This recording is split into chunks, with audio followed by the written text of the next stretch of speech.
요한일서 5장 5절에서 10절입니다. 예수님께서 하나님의 아들이심을 믿는 자가 아니면 누가 세상을 이기는 자냐? 이분은 물과 피로 오신 분이시니 곧 예수 그리스도시라. 물로만 오지 아니하시고 물과 피로 오셨느니라. 증언하시는 이는 성령이시니 이는 성령께서 진리이시기 때문이라. 하늘에 증언하는 세 분이 계시니 곧 아버지와 말씀과 성령님이시라. 또 이 세 분은 하나이시니라. 땅에 증언하는 셋이 있으니 영과 물과 피라. 또 이 셋은 하나로 일치하느니라. 만일 우리가 사람들의 증언을 받을진대 하나님의 증언은 더 크도다. 이것은 하나님의 증언이니 곧 그분께서 자신의 아들에 관하여 증언하신 것이니라. 9절까지 말씀만 보았습니다. 기도하겠습니다. 하나님 아버지, 예수님께서 죄인들이었던 우리를 죄와 그 무서운 형벌로부터 구원하시기 위해서 하늘의 영광스러운 보좌를 뒤로 하시고 이 죄 많은 더러운 세상에 오셔서 우리 모든 사람들의 죄들을 대신 지시고 십자가 위에서 단번에 죽으사 영원한 속죄를 이루어 주신 것을 인해 감사드립니다. 우리가 그 예수 그리스도를 통해 구원받았고 소망을 가지게 되었고, 그리고 오늘 우리가 이 땅 위에 삶을 살면서 먹든지 마시든지 무엇을 하든지 다 하나님의 영광을 위하여 하라는 말씀의 가르침 아래 살게 해주신 은혜를 인해 찬양을 드립니다. 하나님 아버지, 우리가 살아가는 삶이 나그네의 삶이요 순례자의 삶이기에 결코 항상 형통하고 또 모든 것이 순조롭게 잘 풀릴 수만은 없습니다. 그래서 우리의 마음을 무겁게 하고 힘들게 하는 짐들이 있어 우리를 내리누르는 그런 어려운 상황을 경험하게 될 때가 있음을 고백합니다.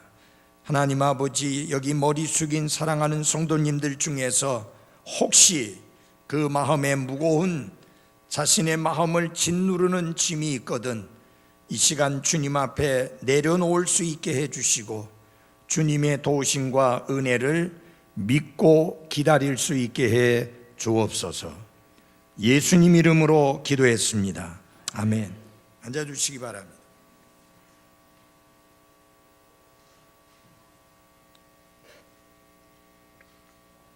여기 요한일서 5장 1절에서 5절까지 말씀을 보게 되면 중요한 사실을 강조하는 말씀이 있는데, 하나는 예수님께서 하나님의 아들이심을 믿는 그 믿음을 가지고 살아야 할 것을 말씀하고 있고요. 또 다른 하나는 예수님께서 그리스도이심을 믿는 그 믿음을 가지고 있어야만 세상을 이길 수 있다라고 하는 말씀을 강조하고 있습니다. 그래서 여러분과 제가 가지고 있어야 될 예수님께 대한 믿음, 첫째는 그분은 하나님의 누구다요?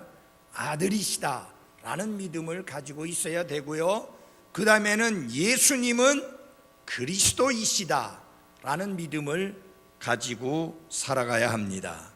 그리스도라는 말은 이름이 아닙니다. 예수님의 직분을 가르치는 말씀입니다. 이것이 히브리어로는 메시아이고 그리스어로는 그리스도입니다. 유대인들은 예수님이 메시아 곧 그리스도이심을 믿지 아니했습니다. 그래서 예수님을 속이는 자, 거짓말쟁이로 몰아붙이면서 하나님을 모독했다고 몰아붙여서 그 예수님을 마침내 십자가의 죽도로 내어주게 했습니다. 이 그리스도 혹은 메시아라고 하는 이름은, 이것은 무슨 뜻을 가지고 있는 것이냐면 기름 부음을 받은 자라라는 뜻입니다. 구약시대 이스라엘 백성은 세 부류의 사람들에게 기름을 부었습니다. 하나는 왕입니다. 두 번째는 대언자입니다. 세 번째는 제사장입니다. 그러므로 예수님이 그리스도라고 하는 말은 그분은 우리의 왕이요, 그분은 우리의 대언자이시요, 그분은 우리의 제사장이라는 뜻을 가지고 있습니다. 그래서 5장 1절에 보면 누구든지 예수님께서 그리스도이심을 믿는 자는 하나님에게서 태어났다. 다시 말하면 예수님이 그리스도이심을 믿는 자는 하나님에게서 태어난 자라, 그렇게 말씀을 했고요. 그 다음에 5절에 보면은 예수님께서 하나님의 아들이심을 믿는 자가 아니면 누가 세상을 이기는 자냐라고 말씀하므로, 예수님이 하나님의 아들이심을 믿는 믿음이 세상을 이길 수 있는 승리를 안겨주는 믿음인 것을 말씀했습니다. 자, 그래서 예수님께서 하나님의 아들이심을 믿는 것은 그리스도인의 신앙에 있어서 가장 기초적인 것이기도 하고 또한 핵심적인 것이기도 합니다. 여러분들에게 묻겠습니다. 여러분은 예수님께서 하나님의 아들이심을 믿습니까? 그분이 4대 성인 중에 한 분이 아니고, 그분이 뛰어난 철학자나 선생의 한 분이 아니고, 그분이 육체를 입고 이 땅에 오신 하나님이라고 믿습니까? 그 믿음이 아니면 세상을 이길 수 없다라고 성경은 말씀하고 있습니다. 그러나 예수님 당대의 사람들은 예수님을 거짓말쟁이와 속이는 자로 그렇게 다양하게 불렀습니다. 그래서 사람들이 그 빌라도에게 찾아와서 하는 말이, 저 속이는 자가 아직 살아있을 때에 말하기를 내가 사흘 뒤에 다시 일어나리라 한 것을 우리가 기억한다 라고 말합니다. 예수님을 가리켜서 저 속이는 자다, that deceiver, 속이는 자라고 그렇게 악담을 했습니다. 어떤 사람들은 예수님을 종교적인 광신자라고 몰아붙이기도 하고 심지어는 미친 사람이라고까지 했습니다. 당시에 요한일서를 받아서 읽던 그리스도인들은 예수님은 단순히 하나의 인간에 불과하다는 거짓된 가르침에 노출이 되어 있었습니다. 그래서 그들은 그렇게 말했습니다. 예수님은 다른 사람의 죽음과 똑같이 죽었다. 그분의 죽음이나 다른 사람의 죽음이나 다를 바가 없다라고 하는 거짓된 가르침들이 많이 있었습니다. 그래서 하나님은 사도 요한을 통해서 이 잘못된 가르침을 논박하면서 예수님께서 하나님이라는 사실을 증명하는, 절대 보증할 수 있는 세 증인을 제시하고 있습니다. 그래서 예수님께서 하나님의 아들이심을 증언하는 세 증인이 있다라고 주장하는데, 그분들은 절대로 보증할 수 있는 확실한 증인들이고, 그 세 증인들은 서로 다른 의견을 말하지 아니하고 서로 일치한다고 그렇게 말씀하고 있습니다. 그래서 오늘 이 아침에는 좀 특별한 제목입니다마는 절대 보증할 수 있는 새 증인이라는 제목으로 말씀을 드리겠습니다. 한번 같이 해보겠습니다. 시작. 절대 보증할 수 있는 새 증인. 이 이스라엘 백성뿐만 아니라 전 세계를 막론하고 보편적이고 공통적인 현상이 하나 있는데요, 그것은 어떤 증거가 성립되기 위해서는 한 사람만의 증인으로는 안 된다고 하는 것입니다. 그래서 구약성경 신명기 19장 15절에 보면 어떤 사람이 죄를 짓는 때에 한 증인이 일어나서 어떤 불법이나 죄에 대해 그 사람을 대적하지 말며, 그 말은 어떤 사람이 죄를 지었다는 사실을 한 사람만 일어나서 증언한다고 해서 그가 죄를 지었다라고 받아들이지 말라. 두 증인의 입의 증언으로나 세 증인의 입의 증언으로 그 문제를 확정할지니라. 한 사람의 증인으로는 확정해서는 안 된다라고 말씀합니다. 또 귀한 사실은 하나님 앞에서 제사장이 위임을 받을 때 그 제사장은 언제나 세 가지를 통해서 위임을 받은 것을 볼 수 있습니다. 첫째는 물로 제사장으로 위임받을 사람을 깨끗이 씻었습니다. 두 번째로는 그 제사장이 될 사람을 위해서 희생물의 피가 흘려졌습니다.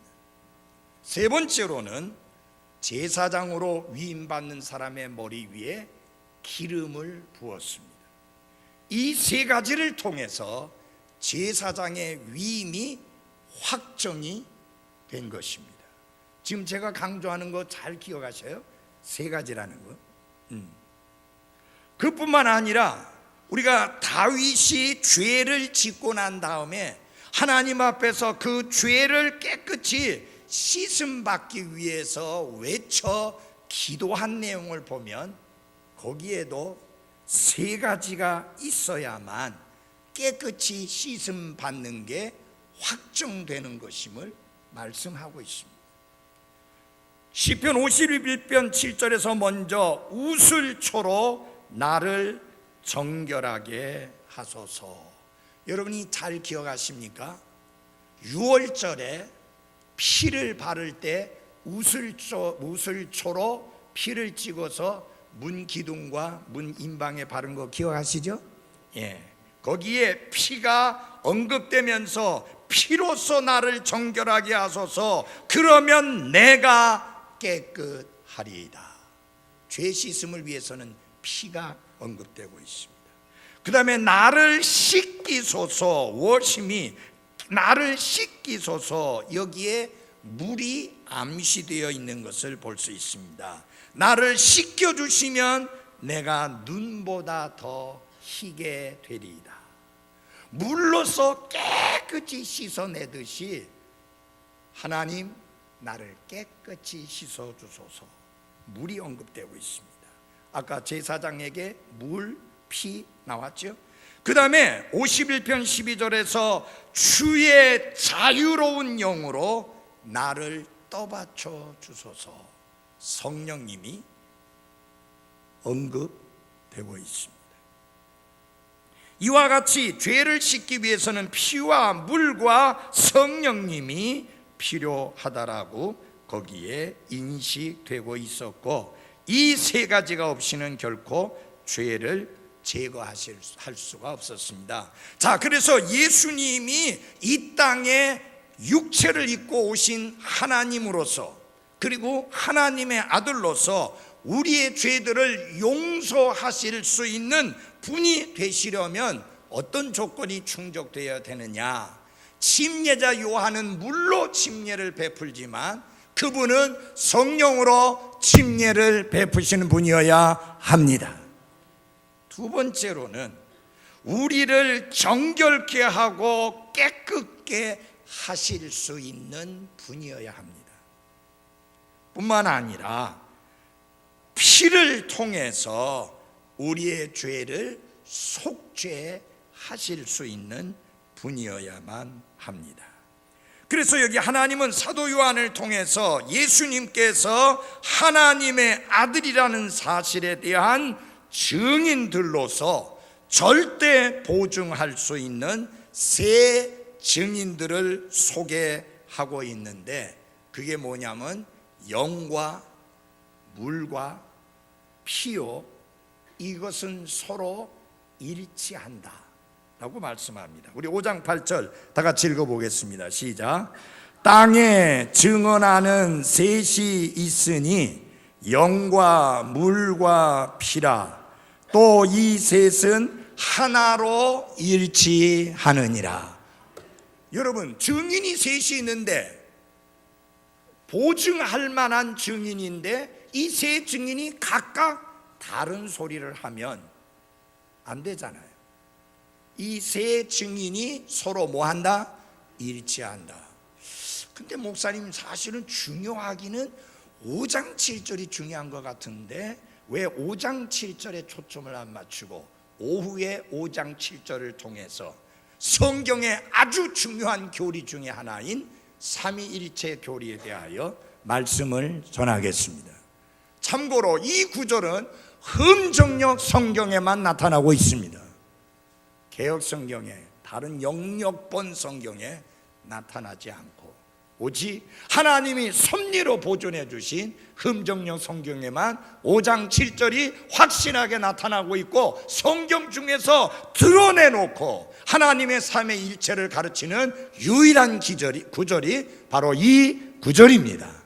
그래서 이 구절이 아주 중요한 구절이기 때문에 이 구절만 빼서 오후에 그 설교를 하겠습니다. 자, 그러면은 여기 세 가지가 일치한다고 했는데, 이 절대 보증할 수 있는 세 증인의 첫 번째가 뭐라고 그랬어요? 5장 8절에 첫 번째가 뭐라고요? 영이라 그랬습니다. 다시 말하면 예수님이 육체를 입고 오신 하나님이시고 하나님의 아들이라는 사실을 증언하는 첫 번째 증인이 누구냐? 성령님이시다. 여러분, 이분의 증언은 확실합니다. 왜냐하면 그분은 진리의 영이시기 때문입니다. 예수님께서 하나님의 아들이심을 증언함에 있어서 먼저 나서신 분이 성령이신데, 다 같이 마태복음 3장을 열어주시기 바랍니다. 마태복음 3장 16절과 17절입니다.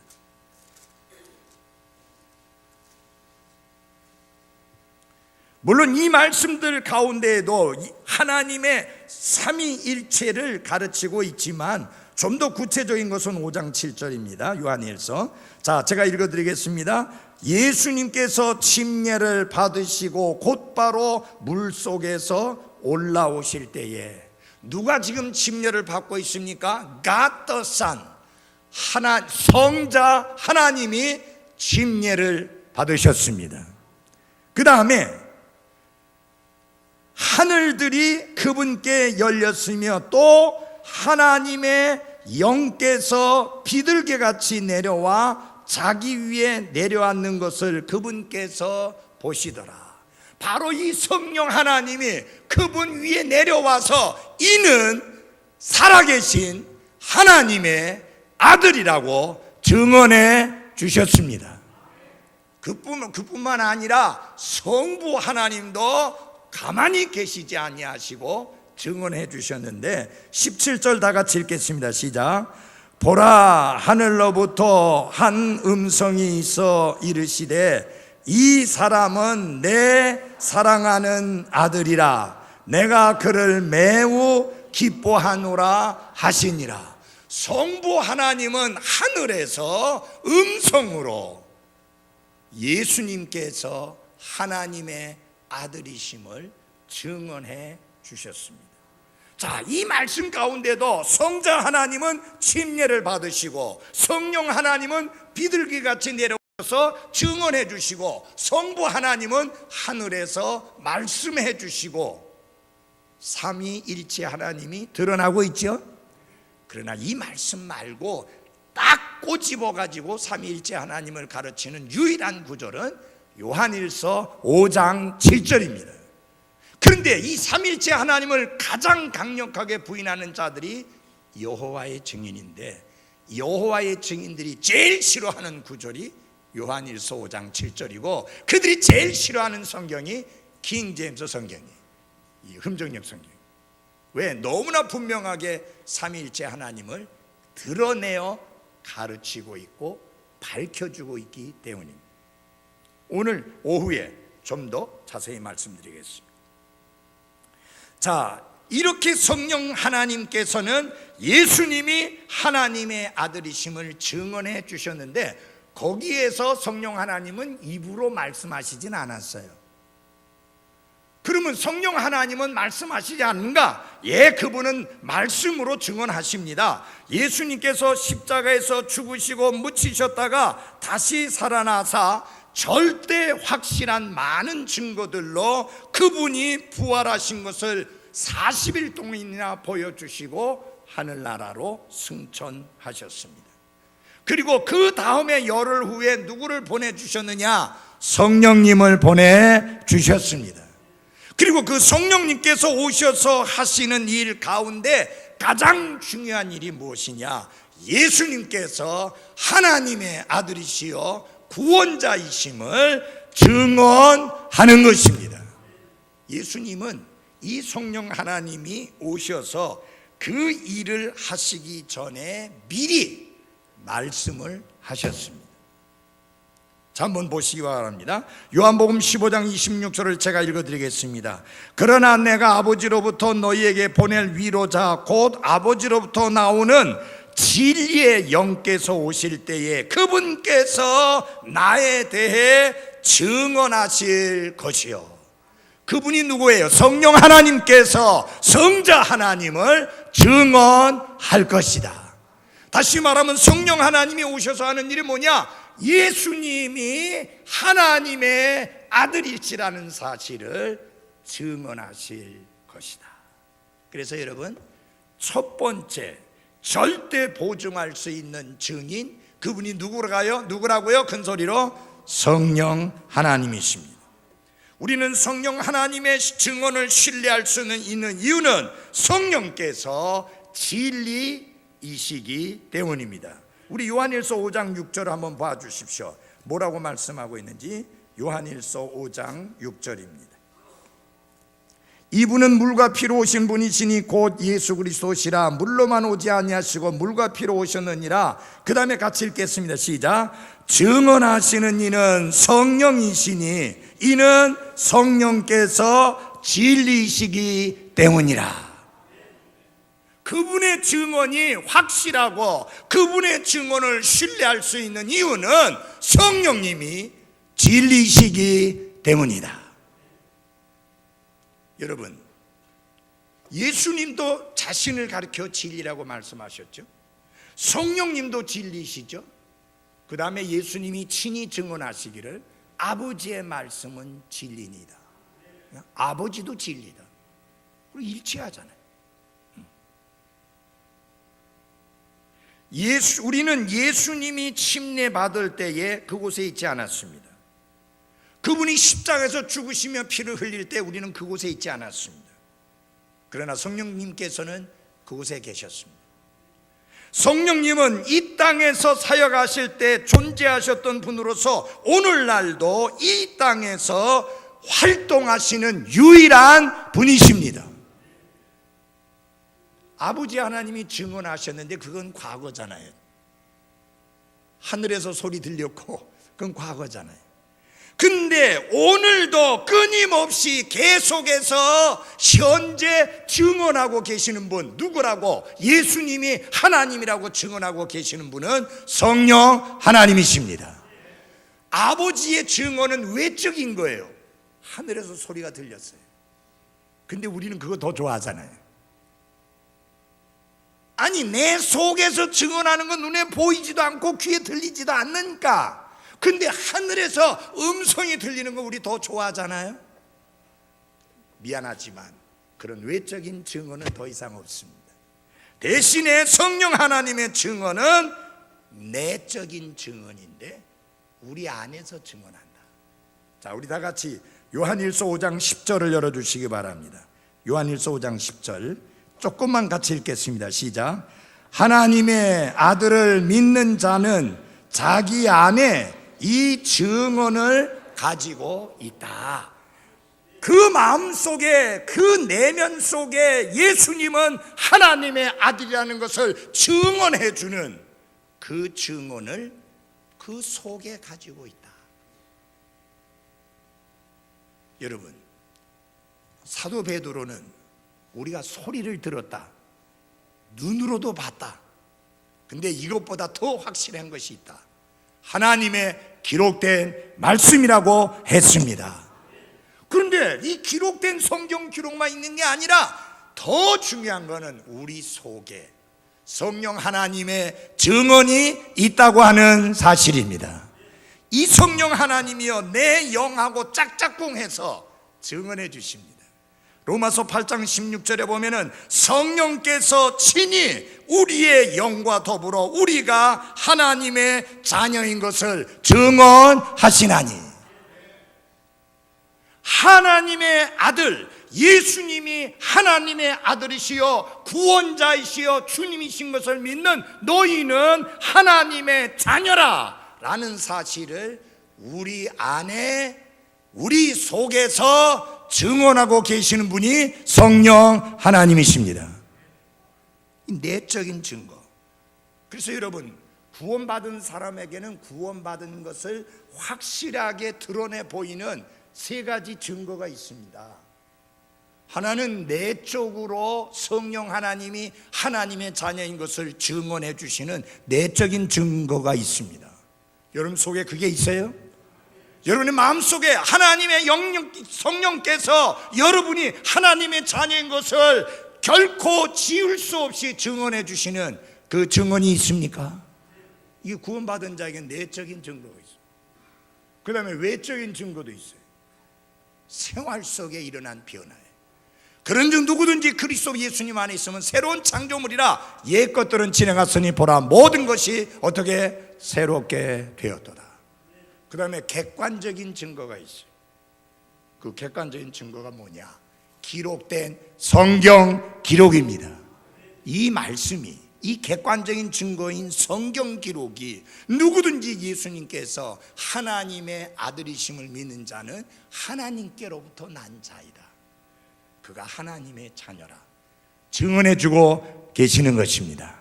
자, 그래서 성령 하나님이 바로 예수님께서 하나님의 아들이라는 것을 증언해 주시는데, 그것뿐만이 아니에요. 우리가 말씀을 읽을 때에 하나님의 성령님께서 말씀을 통해서 끊임없이 증언해 주십니다. 여러분이 성경 읽을 때마다 더 놀라고 더 감동을 받고 더 감격하는 것이 뭐냐? 읽으면 읽을수록 성령 하나님께서, 예수님께서 육체를 입고 이 땅에 오신 하나님의 아들이신 것을 증언해 주신다는 사실이에요. 조그마한 의심도 생기지 아니하도록 하나님의 말씀을 통해 증언해 주십니다. 그런데 이것은 불신자들에게는 해당 사항이 없어요. 그래서 성경은 그러나 본성에 속한 사람, 본성에 속한 사람이 뭐예요? 자연인이야, 내추럴맨. 태어난 그대로의 사람, 다시 태어난 적이 없는 사람, 그 사람은 본성에 속한 사람, 자연인이에요. 그 사람은 하나님의 영의 것들을 받아들이지 아니하나니 그것들이 그에게는 어리석은 것이니라. 또 그가 그것들을 알 수도 없나니 이는 그것들이 영적으로 분별되기 때문이라. 한마디로 말해서 성령님을 모셔야만 깨닫고 이해하고 알 수 있다. 대학을 졸업하고 대학원을 졸업하고 석사 박사 받아서 하는 게 아니라 성령 하나님이 그 안에 거하셔야만 하나님의 말씀을 깨달을 수 있는 것입니다. 자, 두 번째 증인이 나옵니다. 물. 다 같이 한번 합시다. 물. 아까 성령 다음에 영 다음에 물이 나오는데, 어떤 사람은 이 물이 하나님의 말씀을 상징한다라고 하지만, 또 어떤 사람들은 예수님이 십자가에서 창에 찔리셨을 때 그 옆구리에서 나온 그 물을 의미한다라고도 이야기하지만, 이 두 가지는 모두 동의할 수 없는 그런 것들입니다. 자, 물은 하나님의 말씀의 상징이라고 하면 그러면 피도 상징으로 해야 될 것이고 영도 상징으로 말해야 되는데, 하나는 상징이고 나머지 두 개는 상징이 아니고, 그럴 수 있어요, 없어요? 그건 없어요. 그럴 수는 없어요. 결국은 물도 문자적인 것이고 피도 문자적인 것이고, 그 다음에 영도 문자적으로 성령입니다. 자, 예수님이 왜 침례를 받으셨습니까? 침례 받으신 목적이 뭡니까? 침례자 요한에게 와서 침례를 베풀라고 하니까 침례자 요한이 뻥 놀라가지고, 아니 내가 예수님께 침례를 받아야지 어떻게 해서 예수님이 저에게 침례를 받습니까? 이제 허락하라. 이렇게 해서 하나님의 의를 이루는 것이 합당하니라. 여러분, 하나님의 의가 뭐예요? 예수님이 이 땅에 오셔서 여러분과 저의 죄들을 대신해서 죽으심으로 말미암아 모든 사람들이 그분을 통해서 죄들을 용서받고 구원받아 하나님의 왕국에 들어가는 것입니다. 그게 하나님의 의예요. 그래서 그걸 이루라, 이 침례를 받음으로 그것을 이루자는 말은 무슨 뜻이냐 하면은, 예수님의 오신 목적이 바로 그 목적을 위해서 오셨다는 것을 밝히 드러내 보여라. 그래서 침례를 받아야 된다. 결국 여기에서 물이 증언한다고 하는 것은 무엇이냐? 예수님이 요르단에서 받으신 침례를 언급하신 것입니다. 예수님이 침례를 받으심으로 온 세상에, 그때 온 유대 사람들 앞에 드러내 보이신 게 뭐냐? 예수님은 나사렛 목수의 아들이 아니라 육체를 입고 나타나신 하나님의 아들이신 것을 분명하게 증거한 것입니다. 드러내 보이시고 나타내 보이시고 알리시게 된 겁니다. 그래서 여러분, 아까 본 대로 하늘에서는 음성이 나고 성령님께서는 그 머리 위에 비둘기와 같은 모습으로 와서 임하시고, 그렇게 된 것이죠. 침례자 요한이 아무리 봐도 예수님이 세상 죄를 제거하시는 하나님의 어린 양이 맞는데, 확실하게 위해서 그분이 침례 받는 것을 통해서 드러나 보이게 되었다. 왜? 성령님이 임하시고 아버지가 소리쳐 외치면서 그분이 하나님의 아들이신 것을 증언하셨기 때문입니다. 그래서 여러분, 물 뭐라고요? 예수 그리스도의 뭐? 침례. 예수 그리스도의 침례는 그분이 죄가 있어서 죄를 씻기 위해서 침례 받은 것이 아니라, 그분이 모든 사람들의 죄들을 대신해서 십자가에서 죽으시고 묻히시고 다시 일어나시게 될 하나님의 아들 되심을 온 세상에 드러내 보이시며 증언하신 것입니다. 마지막으로 피. 다시 한번 우리 요한일서로 돌아가서 요한일서 말씀을 한 번 더 읽겠습니다. 요한일서 5장 8절 같이 읽겠습니다. 시작. 땅에 증언하는 셋이 있으니 영과 물과 피라. 또 이 셋은 하나로 일치하느니라. 이렇게 말씀했습니다. 하늘에 증언하는 세 분에 대해서는 오늘 오후에 말씀드리겠습니다. 자, 아버지 하나님께서는 이제 예수님, 하나님의 아들 예수님이 십자가에서 죽으실 그 순간이 임박해 오자, 예수님께서 하나님의 아들이라는 사실을 또 좀 더 드러내 증언하시는 말씀을 하십니다. 예수님께서 요한복음 12장에 보면 이렇게 기도하십니다. 아버지여, 아버지의 이름을 영화롭게 하옵소서. 그러니까 하늘로부터 음성이 나서 이르시되 내가 이미 그것을 영화롭게 하였고 다시 영화롭게 하리라. 무엇을 통해서 영화롭게 한다는 겁니까? 예수 그리스도의 십자가의 죽음을 통해서 영화롭게 하리라는 말씀입니다. 잘 들어주십시오. 예수님의 십자가의 죽음은 수치와 치욕이 아니라 영광이라는 사실을 잊지 마십시오. 그래서 에릭 사워라고 하는 하나님의 사람은 책을 썼는데 십자가의 수치라는 책을 쓴 게 아니라 십자가의 영광이라는 책을 썼어요. 여러분, 십자가의 영광이 있습니다. 그 십자가를 통해서 우리 모든 사람들이 죄들을 용서받고 구원받게 되었기 때문입니다. 그게 십자가가 수치가 되려면 예수님이 죄가 있어서 십자가에 달려야 그 십자가가 수치지요. 정말 아무리 더럽고 추한 죄인이라도 오직 예수님의 십자가를 통해서 모든 사람이 다 구원받고 용서받고 죄들을 깨끗이 씻음받게 했다면 그 십자가야말로 지옥의 십자가가 아니라 영광의 십자가입니다. 예수님이 이미 아버지를 영화롭게 하였고 또다시 영화롭게 할 건데 십자가를 통해서 마침내 예수님이 십자가 위에서 피를 흘리심으로 그분이 흘리신 피가 하나님의 아들로서 대속과 속죄의 피를 흘리셨다는 사실을 드러내 보이고 증언하셨습니다. 여러분 아십니까? 그 아들 예수 그리스도의 피가 우리를 모든 죄에서 깨끗하게 하시느니라. 그러면 예수님이 흘리신 피는 옆에 같이 십자가에 달려서 죽었던 강도들의 피하고 근본적으로 다른 것이 그분이 하나님의 아들로서 육체를 입고 이 땅에 태어난 하나님으로서 여러분과 저의 속죄를 위해서 피를 흘리심으로 그분만이 하나님의 아들이라는 사실을 증언하신 겁니다. 자, 아버지 하나님께서는 예수님의 침례 시에 그분이 하나님의 아들이라는 것을 증언하셨고 예수님의 십자가의 죽으심을 통해서도 그분이 하나님의 아들이요 하나님이심을 증언하셨습니다. 특별히 그 바로 밑에서 예수님의 죽음을 지켜봤던 사람으로 하여금 크게 입을 벌려 그 사실을 증언하게 합니다.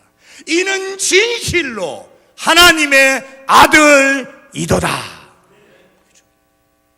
그 사람 누구예요? 사형 집행을 주관했던 로마 군사들 중에 우두머리 백부장입니다.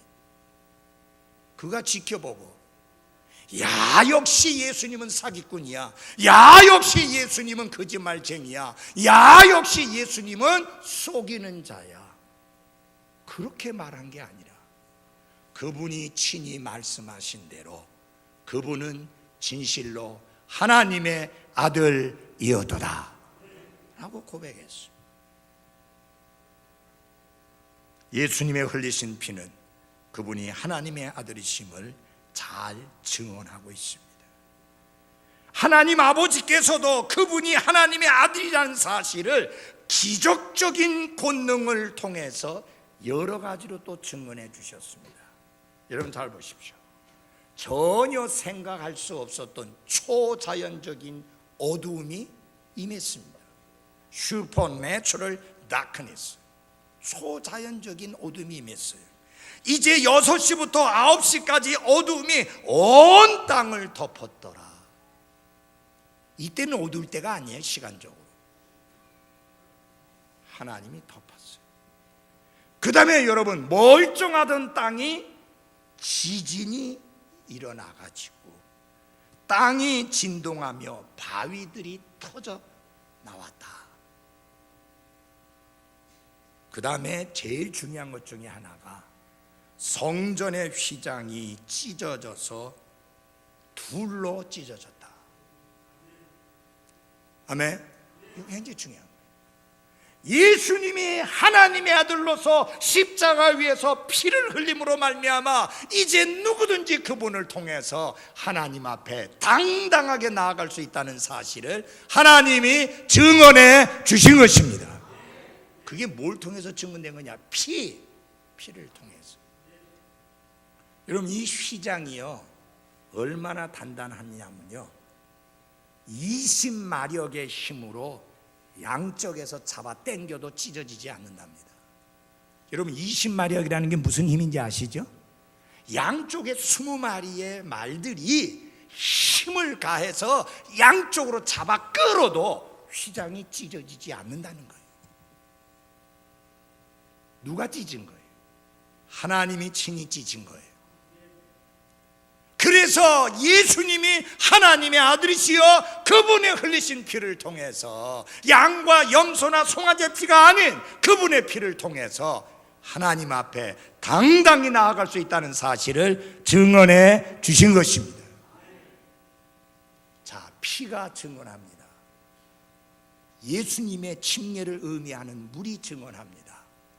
우리 안에 거하시는 영이신 성령이 증언하십니다. 근데 여기서 중요한 내용이 우리 5장 8절 다시 한번 보겠습니다. 시작. 땅에 증언하는 셋이 있으니 영과 물과 피라. 또 이 셋은 하나로 일치하느니라. 하나로 일치하는데 무엇이 하나로 일치하느냐? 예수님이 육체를 입고 나타나신 하나님이시다.